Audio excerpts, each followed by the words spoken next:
Okay, so here's how to scan. I'm going to take this painting that I did of a bunch of hearts, and I'm going to scan a few of them.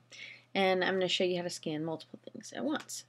Okay, so here's my Epson scanner. It's a 4490 Epson Perfection scanner, just a pretty cheap scanner.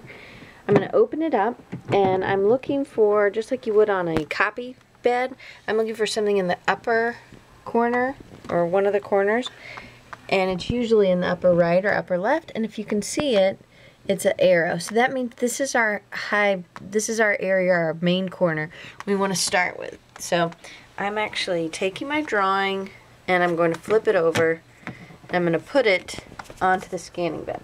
And then I'm going to close it. Okay, so now our scanner is hooked up to our computer, and hopefully you already have done something with your scanner, but if not, you download from the internet your scanner driver, and mine's right here. I plug into two different scanners, one's at work, one's at home, so I'm going to choose the one here at home.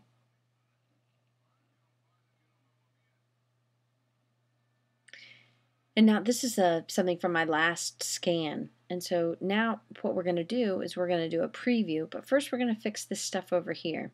If you don't see stuff like this, you might be seeing it in home mode. And it might look like this, and this is not what we want. We want to go to professional mode because we are professional designers. Okay, so I'm on a reflective. I'm not shooting something that's see-through like a color slide or anything. It's on a document table. It's where we put it.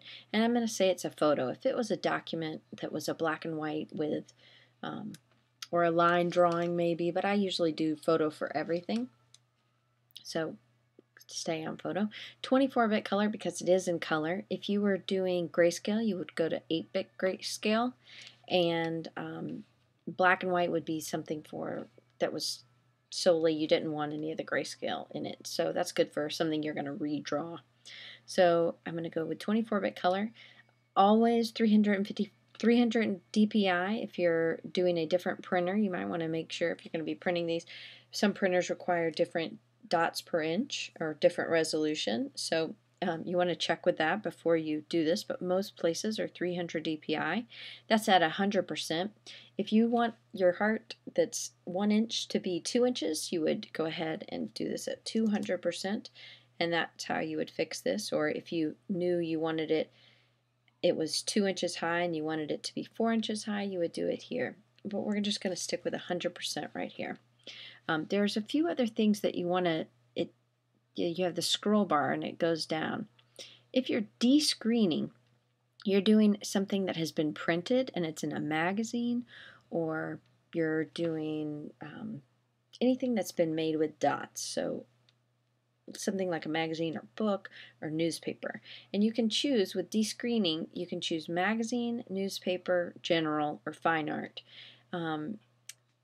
Most of the stuff that we have that we're scanning, you might be a magazine. If it's a photo, there's no dots that are used to create the photo, unless you did it with your inkjet, or something. But more than likely, you don't use this. So, and this is original artwork, so we're going to take that off. I'm going to leave the unsharp mask, and that's everything else. Dust removal I usually do on my own. So I'm going to first preview it because I'm actually going to scan more than one heart at a time. Some of these I don't like, so I'm going to go in and select the ones that I do. Now we will have some overlay, but what happens is I can make that selection, and then I can make, maybe I want this just plain one. I can refit that. I might want this one right here. It doesn't matter if they overlay, they're not going to be, the image will cut when I get in there, it'll capture that one as well. And let's say I want this one also. And no matter what, that little one's going to come in with it. So we'll do one more. So I should have 1, 2, 3, 4, 5. And if you notice, my number changes up here every time. If I want to scan them all, right now, if I just hit scan, it would just scan this one. But if I hit all, they all get the running ants, or dashed lines, and this one's running, and it will scan each of them individually.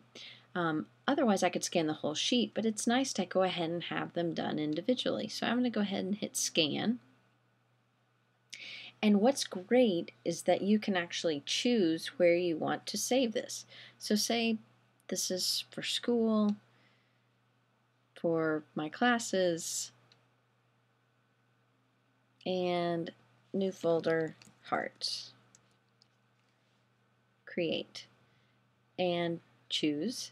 And now I'm going to say, I'm going to call all of them Heart 1, Heart 2, and I want to start with the number 1. So 001. I'm going to make a JPEG, and we're going to get going. And now, as you watch, it's scanning 1 of 5. And you hear it, it's going.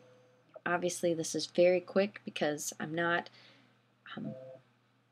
blowing it up. If I was blowing it up, it would take longer. Say I took something that was 1 inch and I was going to blow it up to 5 inches. It would take longer. And now, as you can see, it saved it in the exact spot I told it to. And I have all of my hearts. Before I can use them, obviously, I will want to go into Photoshop